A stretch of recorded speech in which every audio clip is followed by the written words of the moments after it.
Welcome, everyone, to this Accountability Framework Initiative webinar on respecting the rights of Indigenous peoples and local communities in commodity supply chains. We will get started in a minute. Thanks for joining us.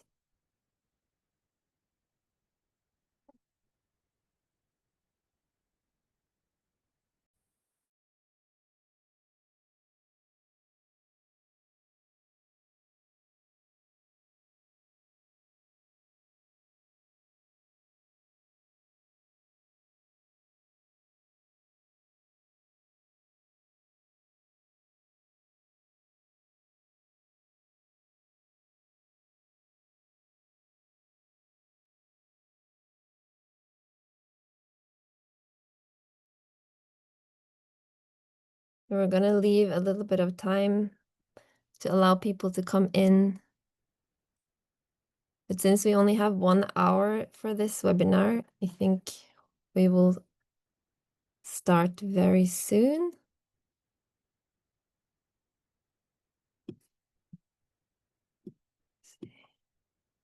Okay. So welcome again. We're very glad that you've joined us. This is the first in an AFI series of Ask the Experts webinars, which enables you to ask questions you might have about implementation of the accountability framework topics to persons who spend a lot of their time seeking to do just that. I'm Oda Almos-Smith from the Forest Peoples Program, where I coordinate our Responsible Finance Program. FPIC is one of the founding AFI coalition member organizations. We'll meet the panelists shortly. But first, a few quick housekeeping notes. The webinar recording and slide deck will be available on the AFI website following the event. This webinar will be interactive. Some of you submitted questions upon registering for the webinar, and we will get to those early in our discussion. Additionally, the question and answer function is on, and we invite you to use it throughout the event to ask questions to the panelists. You can also upvote questions from your peers. And at the end of the webinar, you'll have a chance to give us your feedback through a short survey. So the accountability framework is a roadmap for companies to set goals, take action, and report on progress towards safeguarding human rights and protecting natural forests and ecosystems in their agricultural and forestry supply chains. It includes detailed guidance for companies on how to respect the rights of Indigenous peoples and of local communities in commodity production and sourcing, in line with their internationally established responsibilities. And while an increasing number of companies are indeed progressing on making public commitments and developing associated policies aligned with the accountability framework, we realize that companies are on different paths toward implementation. We continue to see real challenges in turning commitments into effective action, both in terms of getting started, making meaningful progress, and seeing positive impact at scale and over the long term. Having said that, I just want to insert a caveat that the number of companies who have adopted commitments to respect Indigenous peoples and local communities' rights, for example, is still comparatively low, as we saw from the Forest 500 assessment by the Global Canopy Program. 24% of those assessed had a commitment to customary tenure rights, and 37% had a commitment to secure FPIC. So there's still a long way to go there. However, we wanted to take the opportunity of this webinar to address challenges companies are experiencing in turning commitments into action. So the webinar aims to create a space for you to take practical feedback, get practical feedback, and to ask the questions about challenges you're facing. Before delving into a conversation that to a large extent will look at this from the perspective of companies and practically what they can and should do, I want us to remember and keep this in mind throughout the conversation, why this getting this rights is so crucial. Agricultural and forestry supply chains are among the greatest threats and source of harms to the rights and livelihoods and cultures of Indigenous peoples and of local communities. And commodities known to be key drivers of deforestation, such as beef and leather, palm oil, soy, and timber products, are regularly produced on the collective customary lands of Indigenous peoples and local communities. So in other words, in their home. And any production or extraction from those lands should only take place with their blessing. So when we talk about what are the appropriate ways for companies to act, we can think about how we would like any stranger to approach us in our own home. Additionally, respect for these rights is not just an ethical mandate and increasingly a legal obligation for companies, it's also important from the perspective of the health and viability of a company. The costs associated with supply chain disruptions, grievances, and litigations can be significant. So with that in mind, I'm pleased to introduce the panelists. First, Dinar. She's a Rejang Indigenous woman from Sumatra. She works as a program manager at ACAR Global Initiative, which is an organization established by Indigenous peoples in Sumatra in 2006. Then we have Barbara Wetstein, the human rights manager from Nestle. Tim Durr, Rights and Livelihoods Senior Associate at the Rights and Resources Initiative. And Justin Dupré-Harbord, Deputy Director for Responsible Sourcing and Indigenous Peoples and Local Community Rights at Proforest. So I'd like to start with a quick poll to get a better sense of where you feel the challenges lie for companies with regards to delivering on commitments to respect the rights of Indigenous peoples and local communities. I think it should have popped up on your screen. So the question is where you're seeing companies get most stuck on delivering commitments. And please fill it out as I'm talking. And then do your challenges relate to what it means to respect rights and what is the company responsibility to do so, or identifying rights holders and their rights, knowing whom to engage and mapping land rights, understanding and implementing meaningful FPIC, pushing commitments upstream and how downstream buyers can ensure suppliers follow their policies? Or is it about monitoring, implementation, and results? Or providing remedy and knowing when a company is responsible for providing remedy and how to fulfill that responsibility? So while you're clicking, I'll wait for a couple of moments. I wanted to share that from the community perspective and what we hear a lot from them, while what they see as the biggest challenges is often that developments, often with harmful effects on their land, take place without their knowledge, which means that there has been no meaningful FPIC, and many are reporting harms developed related to developments that have not been remedied for decades. So I just wanted to insert that perspective because I don't think it'll be included here. I'm still waiting for the results. Okay, so we see that 62% are interested or have challenges around what it means to respect Indigenous peoples and local communities' rights.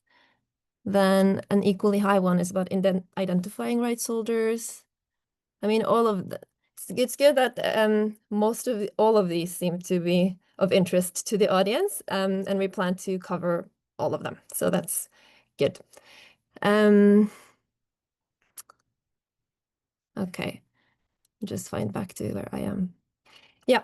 So these challenges that you've raised, we also heard often from companies and NGOs and industry associations and rights advocates as we were working to update the AFI operational guidance on Indigenous peoples and local communities' rights. And the updated guidance now addresses many of those. So a bit more about this guidance. It offers practical directions to help companies close the gap between their commitments and credible action. And if you have not had a chance yet to review it, I highly encourage you that you use it as a resource on your journey. A link should be available in the chat. In the operational guidance, you will find information on the following topics. I think there should be a screen PowerPoint at this point. I can't see it, but maybe others can see it. Topics covered are the peoples and communities to whom the rights apply, to clarify ambiguities on the inclusion of local communities alongside Indigenous peoples. The guidance now provides a clear definition for which local communities are covered, emphasizing those with customary and collective tenure systems. It covers key rights applicable to Indigenous peoples and to local communities, as defined in the framework, including rights to land, territories, and resources, to self-determination, and to free, prior, and informed consent. It covers actions that all companies should take following an overall human rights due diligence approach, upstream suppliers versus downstream buyer roles and responsibilities, with guidance for producers on respective Indigenous peoples and local community rights during land acquisition and site establishment and ongoing operation, and also for buyers, focusing on supplier management systems. There is also information about protecting environmental and human rights defenders and resources that companies can use. So since the guidance is available for companies and others to explore at their own pace, and as an ongoing resource, today we want to build on it by focusing on specific challenges that companies have expressed they're facing. So with that in mind, we'd now like to dig deeper through our conversation with the panelists, starting with Dinar.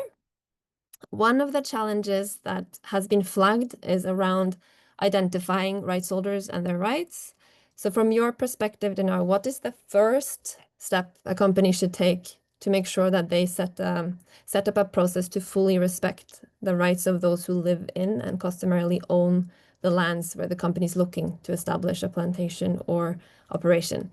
And as a second part of that question, what does good participation look like after that first step? Yeah, thank you, Oda, for your questions. Hello everyone. Good evening from Indonesia. So, as Oda said that I was born as the Rejang Indigenous people in here in Bengkulu in Sumatra Island, and also I also work for more than 10 years with Indigenous people in here. And based on our experience working with Indigenous people who have conflict with companies, lots of companies did never see land like Indigenous people see. So most of company only see land as a space. If and the Indigenous people see the land as the place. So the different thing between space and space means the space you only see the empty land, but Indigenous people see the empty land as their living space. So this I think this is the most big problem between companies and who have work site in Indigenous people's land. And then if you ask me about the who is the true right holders, so lots of company come to our village, not directly meet the true right holders. They only meet the authority holders, like our leaders and our village government, who not really represent our voice, our rights, and our land. So I think the first step that you have to do is come to the community and see the true right holders. So that's I think the first step that you have to do. And then I think if we talk about the FPIC, so based on our experience, FPIC is effective when you meet the true right holders. So if you go to the village, so make sure that you not only see the the villager, the head of villagers of or our leaders. And then from our perspective also, it's not only about the land rights, yeah, but we have the bundle of rights for Indigenous people. When our rights is not only belong to the land, but belongs to our our animals, our plant, and the other things that also live in our living space. So make sure you not ignore the multi-species rights that also live in our land. And in our organization, we call this approach with multi-species eco-justice. So this is the tagline that we always present to the company who want to build a work site among the indigenous communities land. And then I don't know how to say it, but if you want to protect your site among the indigenous land, you have to make sure that indigenous also have get benefits from your business, because if you not involve them in your business, there might be agrarian conflict in your side. Because I think if our community join as stakeholders in your business, so they also protect the business as well as you do. So that's my answer. Thank you so much, Dinar. We'll now have a chance to hear the perspective of a company on these challenges. Barbara, how does Nestle and how can companies more broadly move from commitments to action on land rights? Particularly as a downstream buyer, how can you move from high-level commitments to practical action on the ground? Thanks a lot for the question. It's a pleasure to be with you and to share a bit our perspective and what we've been working on this very complex topic. And I just want to underline that we are on a journey, so I'm going to explain a bit how we've been working on that. There is a lot of room for improvement, and any suggestions, feedback are very welcome. But I would start by saying that actually making the commitments are quite easy. That's the first step. Obviously, you need to make it, and I was quite surprised to see the low number of companies that have made commitments from the Forest 500 report. But as many companies, we have a human rights policy. We have a responsible sourcing core requirements, which is basically the requirements for all our supply chain, which include the topic of the rights, the land and resource rights of indigenous peoples and local communities. And we have also been working over the last 5 years on our human rights framework and roadmap, and how to really strengthen our human rights due diligence.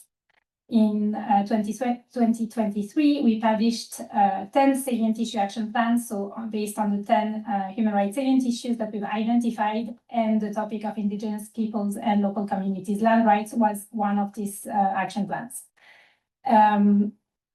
Still pretty easy to do this, to write the action plan, but then when it comes to the operationalization of it, it's when it becomes more challenging, and you start asking yourself a lot of questions. We had a few projects and have been involved in interventions to address those rights, but what we wanted to do with the publication of the plan was to see how we can actually scale up our approach. How can we move from pilots or projects to something that has a long-term impact? So we decided, among other things, but I'll focus on this work, we decided to select 2 countries where we would conduct extensive stakeholder and rights holder consultations together with our partners, ProForest and Landesa, as well as local partners. And we decided to do that in Brazil and Colombia. The countries were chosen because we have we source different commodities. From there, these countries have been identified as having high land rights risks through some desktop research that we had done previously. So we decided to focus on these 2 countries for these extensive consultations. I'll just talk about Brazil to be a bit more specific and give a bit more flavor, but we've done pretty much the same process in Colombia. In Brazil, we interviewed through our partners around 75 stakeholders and rights holders together at national, regional, and local levels in Pará State and in Bahia State, where we source different commodities. And the objective was really to start understanding better the potential and actual risks and impacts that we may be associated with in and around our supply chains. So this was not an assessment of our supply chain's impact directly, but we really looked around what are the risks and impacts where we source from. And based on the findings that were there was a lot of content in these findings, and really a great job done by ProForest, Landesa, and the local partners to develop both the findings as well as recommendations. we started developing an action plan. Our approach to human rights due diligence is really twofold. We're trying to see where we can strengthen our due diligence through the supply chain, so really the supply chain approach, but we also, for long-term impact and to really start addressing the root causes of this issue, are trying to have to build collective actions and really to involve more stakeholders into the conversations and agree on things that we can do together. So we developed a high-level kind of action plan and started socializing that with different stakeholders, including company peers, sector, industry associations, and suppliers, to try to get that buy-in and find areas of where we could work together. And just to give you a few examples of some of the actions that we're looking into implementing, we're starting to implement the action plan at this moment. So I'll just give you 3 examples, there is more. So one of the actions is around aligning land rights requirements for large and medium growers in our supply chains and provide capacity building for them. And so that comes, and I think we'll touch upon it a bit later, but really we have all companies that have commitments and have supplier codes, we have requirements, but how do we translate these requirements to the local level that makes sense and that is actionable for our suppliers? And how do we build the capacity of the supply chain? Because we're very far away from the plantation level where the risks occur. So how do we build the capacity to follow these requirements on the ground? The second recommendation is around supporting greater formalization of community land rights for Indigenous peoples and local communities in key sourcing regions. So we're starting to work, for example, in Para around Quilombola communities on this topic. And the third example is supporting the improvement in communication and mutual understanding between suppliers or growers in our supply chains and the communities that live around them to prevent conflict or to promote conflict resolution if there is an existing conflict. So that's an example. I'm happy to take on or start discussing challenges, or you want me to take that later, Oda? This was very comprehensive. Thanks, Barbara. I had just one thought or one question in terms of identifying the impacts and risks associated with where you source from. Is that linked to what the company does to identify rights holders in your supply chains, or is that has that been a separate process? So through the interviews, we interviewed suppliers, but we also interviewed local communities and indigenous peoples.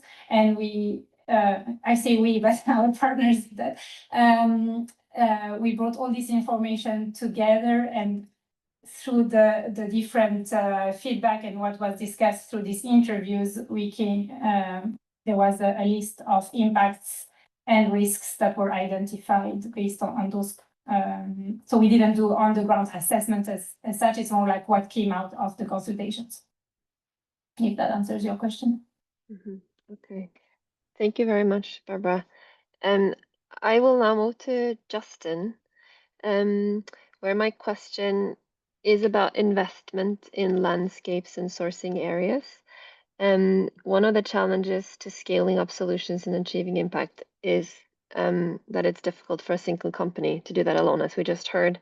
And can you explain more about what is meant when people talk about landscape approaches, and how these can be implemented in the context of working on respecting Indigenous peoples and local communities' rights, as well as the challenges and opportunities associated with moving from one-off action to taking action at scale? Yeah, thanks, Oda. Hi everyone. Happy to also be part of this panel and share our experience working with Nestle and other companies on this. When it comes to landscape approaches, landscape initiatives, what do we actually mean by that? I guess at ProForest, but I think most organizations would agree with this. We see them as long-term collaborative efforts in a specific region with many groups or stakeholders, which would include governments, companies, NGOs, and communities working together towards a shared goal. And so why are they important? Ultimately, it's one of the key tools for downstream companies, as well as any companies, in taking that collective action. And as you said, tackling issues which cannot really be tackled by one single company. So it's great for addressing complex environmental and social challenges in one concentrated area. So why is it then crucial to take these approaches when working on the topic of meeting your commitments around respecting Indigenous peoples and local community rights? Well, the topic of Indigenous peoples and local community rights is a complex topic and a complex issue to address. When we actually analyze the root causes for why there are IP and LC rights being abused and not respected, these causes are multiple and really varied, and in almost all cases are linked to long-standing challenges embedded in the country and the region's history, institutions, and practices. And so it's really not easy to tackle these problems, and even less easy to tackle them if you're going to try and tackle them just as a single company or just working within the private sector. They ultimately do require a multi-stakeholder action to work on this, with each stakeholder playing their own role in that. And a crucial stakeholder in this, obviously, is also working directly with those communities and Indigenous peoples who are impacted by the agricultural commodity production and by those land and resource conflicts.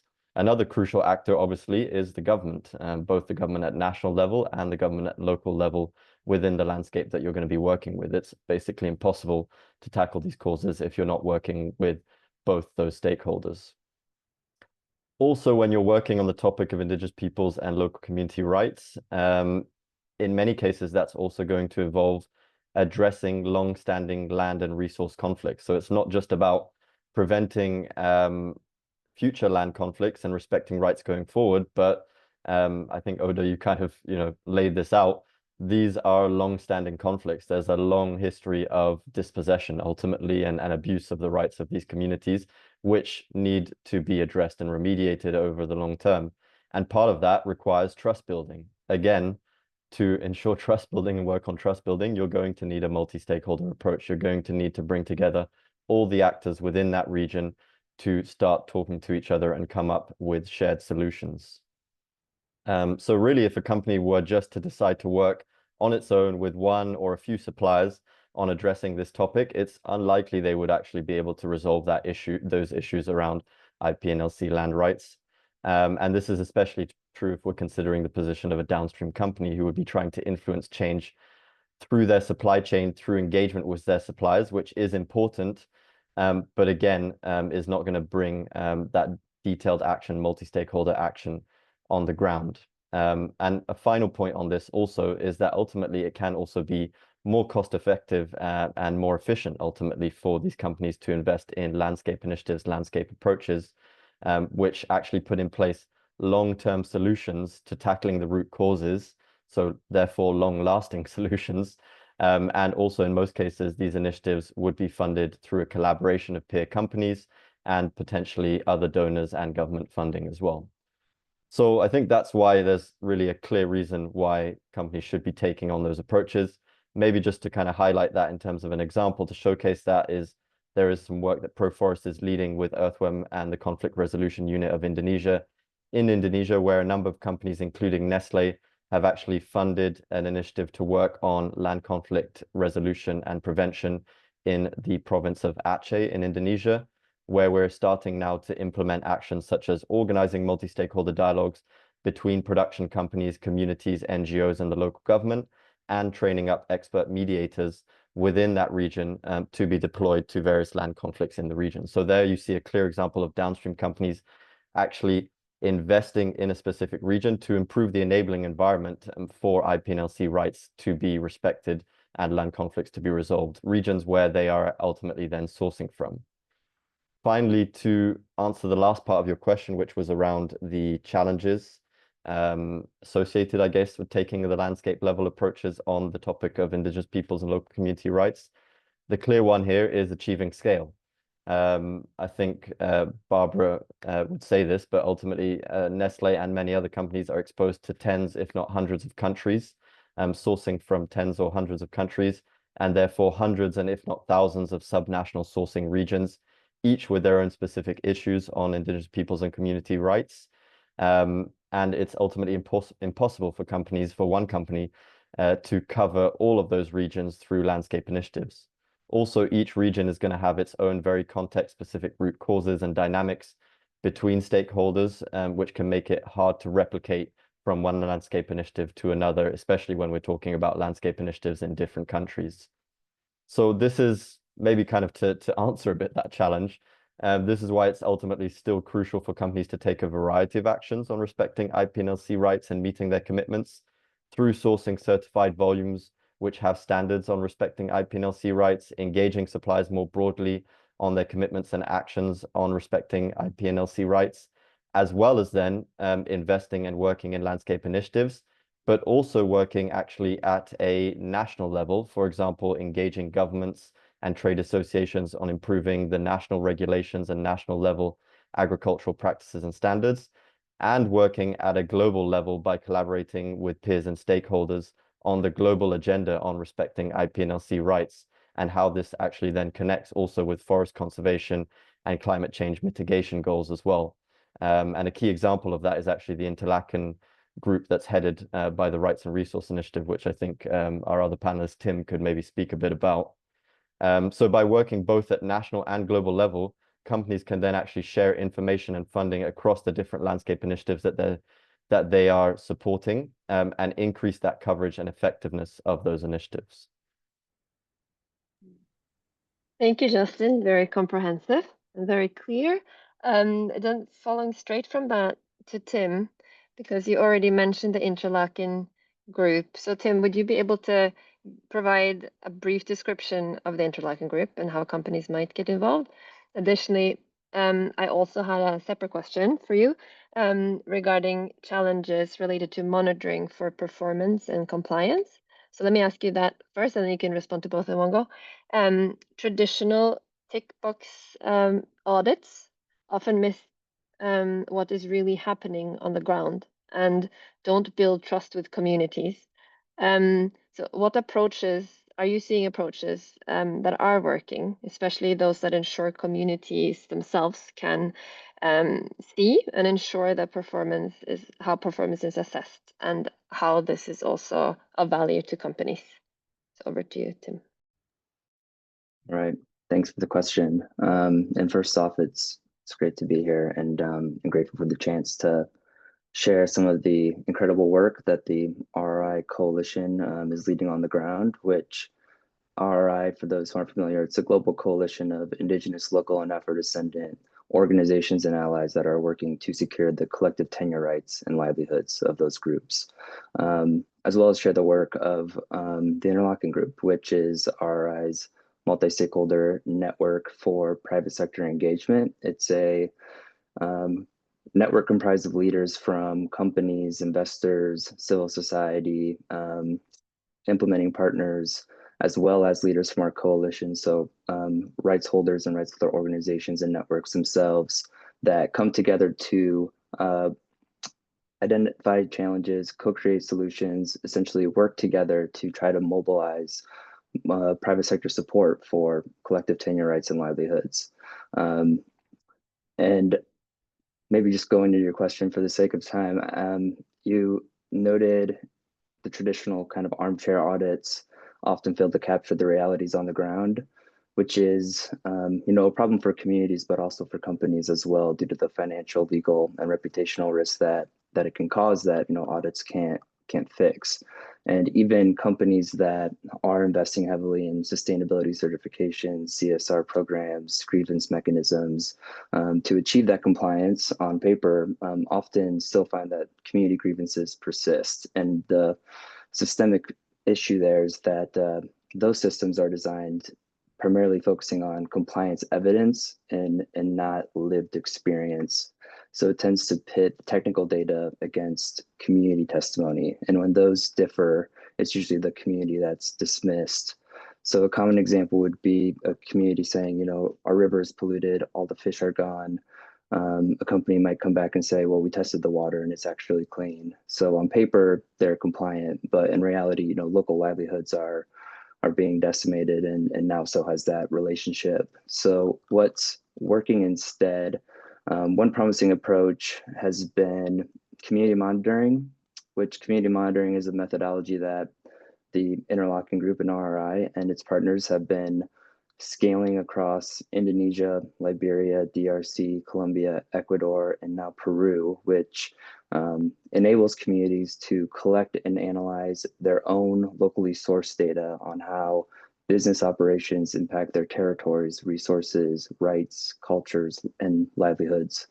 And with support from the Interlocking Group as well as AFI, this framework was adapted to help translate this community-generated data into a common language that communities can use in negotiations with the private sector, but also where data sharing arrangements are made, companies and investors can use in due diligence and reporting as well. So for example, in Indonesia, one of our partners, PPAB, supported the Talang Perak community in Riau and using community monitoring to document palm oil sourcing violations and use that data to file an RSPO complaint, which ultimately led to this landmark RSPO decision that corroborated the community monitoring data and mandated a social dialogue process between community representatives as well as the company, using this community monitoring data as a basis for negotiating redress, as well as jointly designing and implementing remedy measures. And that's just an example that demonstrates how this type of methodology can transform FPIC and due diligence from compliance more into collaboration, because that's what FPIC ultimately is a relationship, not a checkbox, one that is ongoing and continually being negotiated. And that requires, trust, open communication, and joint accountability. And the last part of your question was, what's the value to companies? I think it's important to communicate this in clear financial and specific landscape level terms for corporate decision makers, as that is typically what drives action. But in general, community monitoring can de-risk operations, acting as an early warning system before disputes escalate into costly disputes or delays, as well as it can reduce compliance costs, helping meet due diligence and reporting obligations, trying to bridge that human rights traceability gap. And it can build investor confidence, showing that risks are managed responsibly using locally validated data. And of course, as you mentioned, strengthening supply chain resiliency, as supporting these locally led rights, livelihoods, and climate action are known to contribute to a stable and predictable landscape. And maybe just lastly, a note, as Justin mentioned, there's obviously challenges in implementing anything like this, but multi-stakeholder action can overcome a lot. And there's an ecosystem of partners that can really help catalyze and support these types of engagements. Community-led organizations have the most capacity and getting the most global leadership and attention and visibility as they've ever had, and they're launching their own territorial funds and regranting mechanisms. There's values-aligned intermediaries like RRI, the Interlocking Group, that can help make connections.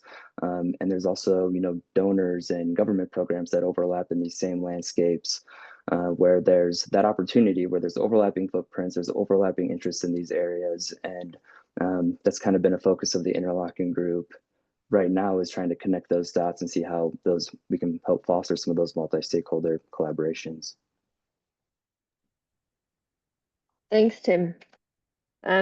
Really, we've started with a round of all the panelists sharing on some of the issues and challenges that were raised before the webinar.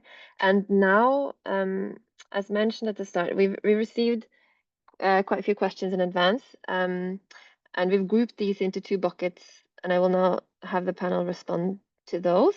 So the first bucket, several questions that came in related to remedy where harms have occurred. As highlighted in the operational guidance, the responsibility to provide remedy lies with all companies in the supply chain, and what it means in practice depends a bit on where in the supply chain the company sits. To implement fair and just remedy, an upstream company, for example, should work in good faith with the affected Indigenous people or local community to determine the nature and scope of the adverse impact and act to resolve them. And that should be done through a process of free, prior, and informed consent. And for downstream buyers who are linked to harms through their suppliers, sometimes a first key step is to check whether such a participatory process to identify and remediate harms has been carried out by the supplier. And if not, it is a question of using its leverage to make sure that harms are identified and addressed to the satisfaction of the rights holders. And failure to do so, the accountability framework highlights, but also the UN guiding principles, really increase the buyer's liability for continuing harms. So we hear that downstream buyers are not always clear on what exactly to expect or is expected of them when there are known violations upstream. So I'd like to turn to the panelists now to see who might want to share experiences and guidance on how downstream companies ought to carry out their responsibilities related to remedy in practice. And I wanted to, I'm not sure if everyone has time to respond to each question, but I wanted to at least make sure to start with Dinar. If you want to come in, Dinar, a few minutes. Yeah, thank you, Uda. As I mentioned before, like our experience working with indigenous people and also have agrarian conflict with lots of palm oil plantation industry in here, we think that if the companies understand about the rights holders, what we have in here, and they map the true right holders, it's really helpful for you, because lots of the cost of the conflict, it's really huge, because you have to pay like remedy, and then also lots of you have to also work with policy, our like national policy, and also like the police, and a lot of bad things come from this conflict. So you have to make sure that your business can be continue over the years, but you have to resolve the conflict first. Like in Malindeman, in our work site, so this company have conflict with indigenous people, and then half of their license, it must be distributed to our government, and our government will distribute the half of this land, their land, to the indigenous people. So they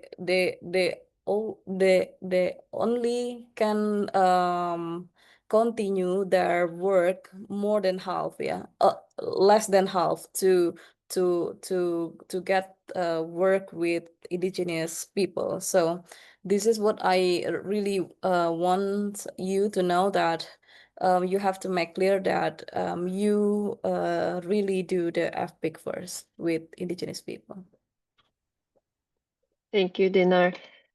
Do any of the other panelists want to have a say on this question about downstream companies and remedy? Barbara, for example, being one.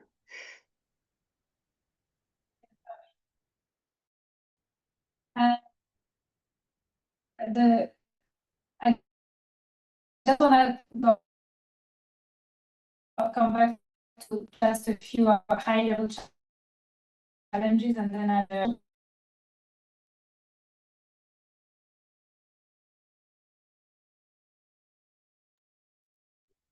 I don't know if it's my connection or if it's Barbara's connection. before. No, I cannot hear her either. Okay. Barbara, you seem to be my- cutting out. We cannot hear you. Can you hear me? Oh yeah, now you look less stuck. Yeah. I think. Maybe. Try again. Oh, actually not. It's No, not I better. just wanted Sorry, Barbara. Let's go to see if Justin you. and then come back. Yeah. Yeah. Did anyone else want to jump in on this question about remedy? Well, I could jump in just to say that ultimately, and this is mandated by the UN guiding principles, that for a downstream company, they are not, in most times, they are not going to be the actor directly causing the land conflict or the harm. They are either going to be linked or contributing through their supply chain. And so that obviously then creates a challenge on first of all, they still have a responsibility, again, following the UNGPs, to support the resolution and remediation of that grievance through the use of their leverage. But there are challenges linked to that. So they may be sourcing from a tier 1 supplier who then sources from another supplier to then another supplier that is then actually sourcing from the upstream production company that is causing the harm. And so therefore, their leverage may be reduced in that the downstream company may have very limited leverage or very limited visibility of what's happening on the ground. Or they may also be sourcing quite small volumes from a tier 1 supplier who is causing harm, and therefore also may have low leverage in terms of actually influencing resolution and remediation of the harm. So those are some of the challenges, maybe in terms of like a way forward. And what I think Nestle and some other companies have been looking at is, okay, how can then companies actually collaborate in building that leverage and building the pressure in terms of pushing those production companies to actually take action to resolve and remediate harms to Indigenous peoples and local community rights. So both collaborating within collaboration spaces at global level, but also, again, potentially investing in landscape level approaches to support the resolution of those harms. Great, thank you so much, Justin. I think because we're running a little bit behind our schedule, I'll jump to the next question, which or the bucket of questions which had distilled from the questions that have come in advance. So there are situations where national law diverges from international expectations. Some examples are where national law does not adequately include FPIC provisions, and companies may think that they don't apply.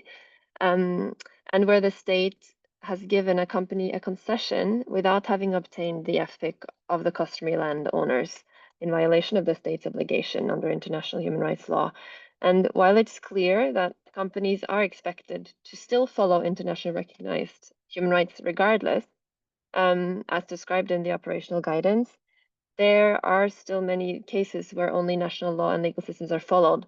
And how can this be addressed, particularly where national systems are not set up to protect and enforce those rights?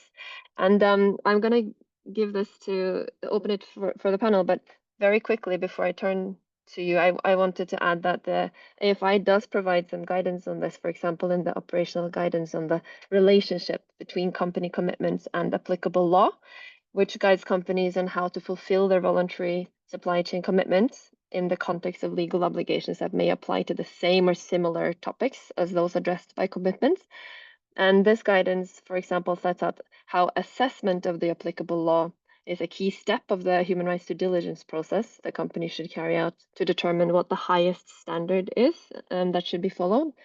And the highest standard is whichever standard is more likely, if properly implemented, to avoid adverse impacts on human rights and destruction of the environment. So if national law only requires consultation and FPIC, or not FPIC, sorry, then a license issues on the basis of that law may not fulfill the company commitment to FPIC and would not be in line with international law either. So over to the panelists for who would want to take away this question. Don't know if Barbara, did you have, since you weren't able to speak on that last one, is your connection, you look less frozen at this point? Connected to my phone and I'm in the office. I'd rather not answer that one, but that's maybe a less a topic of expertise for me, but I can go back to some of the challenges. But usually, I mean, our core requirements are regardless of national legislation. So even if there is no national legislation, I guess the challenge for a company like ours is how to convince suppliers to do something which is not required by legislation, and that's a topic for across any salient human rights issue, because they will say, well, I'm complying with legislation, why are you asking me something that goes beyond that? And so that's where we have to have lots of engagement, explanations, and use our leverage and our contractual relationships with our direct suppliers. So that's also where it comes in terms of the challenges. We have contractual relationship with our direct suppliers who oftentimes are not the ones involved in these issues. I mean, sometimes they could be, but we are at such a level of the supply chain that we usually have a lot of tiers in between. So how do we cascade down the requirements to the actual actors that are at the plantation or farm level and are responsible for conducting FPIC? Yeah, it's interesting to hear what it looks like from a downstream company to be in conversation with the suppliers on this. I think also Justin might have something on this question. Yeah, I mean, ultimately, I can build a bit on what Barbara said, but it's definitely not an easy question to answer. As you mentioned, right, under UNGPs and accountability framework, it's the responsibility of the company to ultimately follow best practice, regardless of what the national laws say. And so then you find yourself in three scenarios. You find yourself, first of all, the company is either operating or sourcing from a country where international best practice and national laws are mostly aligned. So therefore, the company just needs to follow the law.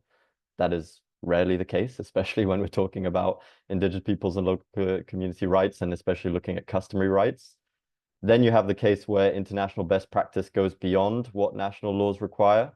And so in that case, kind of linking to what Barbara said, ultimately, if you're a downstream, you have to kind of use your leverage to push and support your suppliers in that country to actually go beyond national laws. And you will have to actually analyze where are the differences between what is internationally best practice saying and what is the national law saying. And you can, FYI, you can use the AFI guidance there on international legislation to do that analysis. So as a company, you would have to do that, both if you're a company sourcing from the country and if you're actually operating within that country. And then you'll have to translate what international best practice means into the concrete context of the country in which you're sourcing or operating within.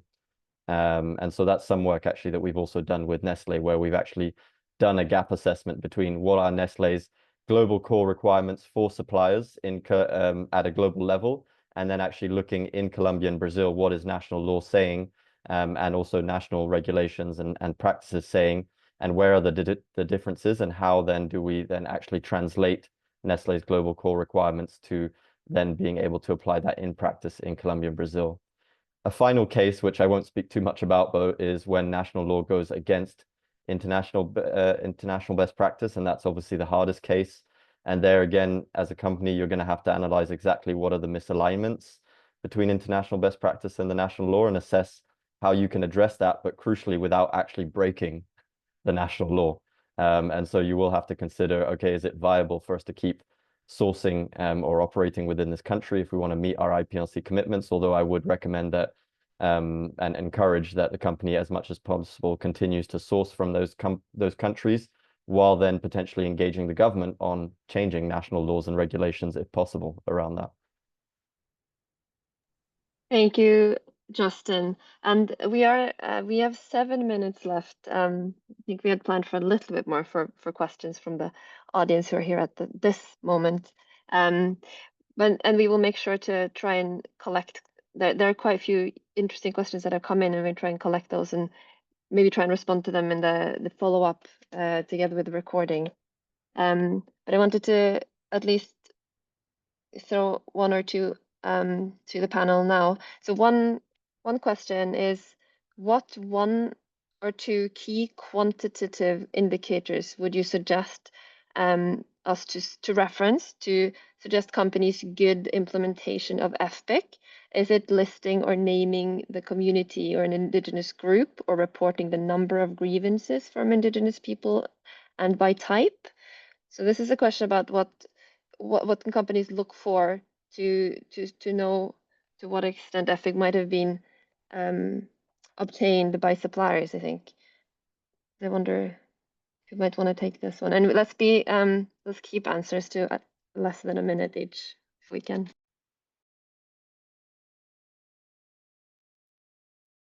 I mean, maybe not an answer that the equity investor wishes to hear, but I think it's hard to boil this down to one indicator, because you need to understand what processes are in place. So you need to look first at the HR. It depends also what type of company you're talking about. Are you talking about a company that operates directly on the ground and has direct operations, manages plantations, or a retailer or a buyer? And the answer will depend first on the type of company. And from a buyer perspective, I think it's important to understand what the full HREDD process that the company has. Does the company have the commitments and the policies in the first place? How do they assess risks? Do they even have a risk assessment done? How do they address risks? Do they have a remedy, grievance mechanisms, and how do they respond to remedy? But boiling this down to one single quantitative indicator is going to be quite reductive, I think. And I would just say we are working on a theory of change on this topic and on indicators that we will report at aggregated level for some of them. Some will be more internal, and it's a very difficult task. Thanks, Barbara. Another question, which might be a quick answer, is if there are any geospatial layers that could be used for pre-assessment of impacts on the rights of Indigenous peoples and local communities. Anyone aware of?